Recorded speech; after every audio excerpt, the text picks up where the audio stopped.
Godzilla was released extremely late in the TurboGrafx-CD or TurboDuo days, whichever you prefer.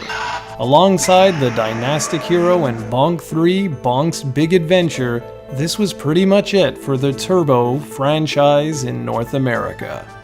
All three games were released sometime in late 1993 or early 1994, according to what limited information I could find about all three games.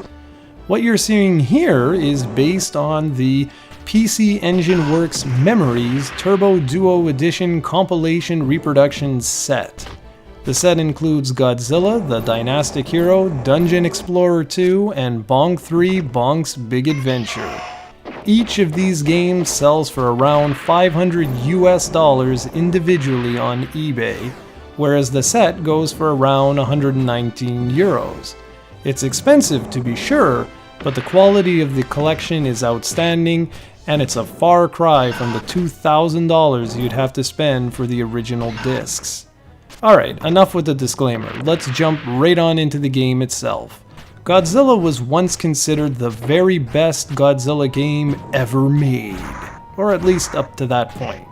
It might be a bit hard to believe that today, considering there are some excellent offerings out there for fans of the giant monster genre, or Godzilla in particular. But back in the early 90s, pickings were slim.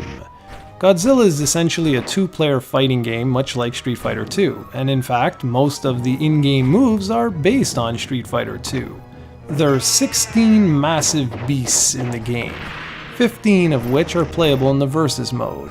Some of my personal favorite monsters including Rodan, Megalon, and Mechagodzilla are all playable.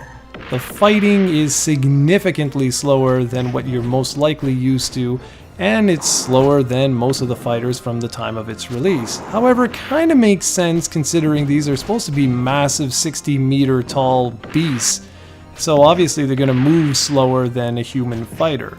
That being said, it does take a very long time to get used to because at first it just feels terribly dated and basic. You only have 2 input buttons, which is a shame considering how late in the game this was released. While it's true the 6-button joypad was never released outside Japan, this game could have benefited tremendously from having a far more robust fighting system. As it is now, it remains basic.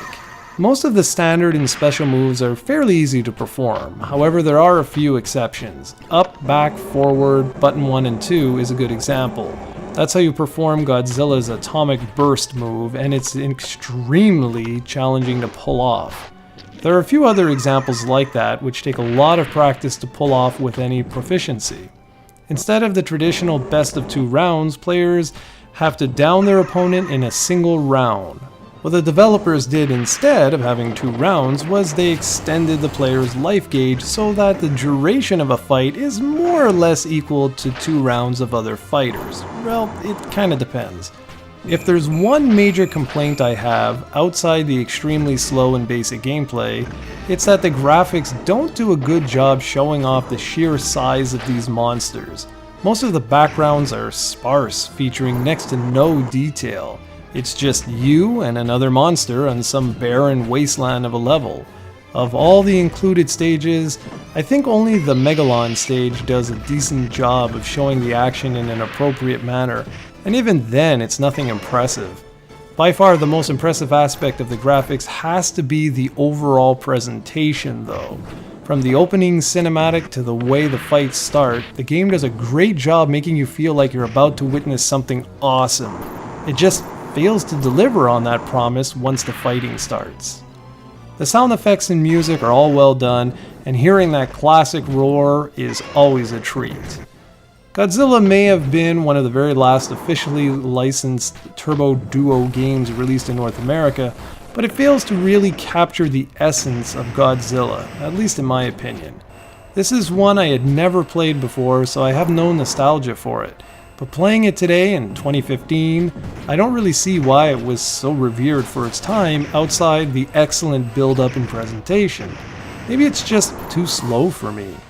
If you like what you're seeing here, I would strongly recommend you go up and pick up a reproduction disc because $500 for this is a little outrageous.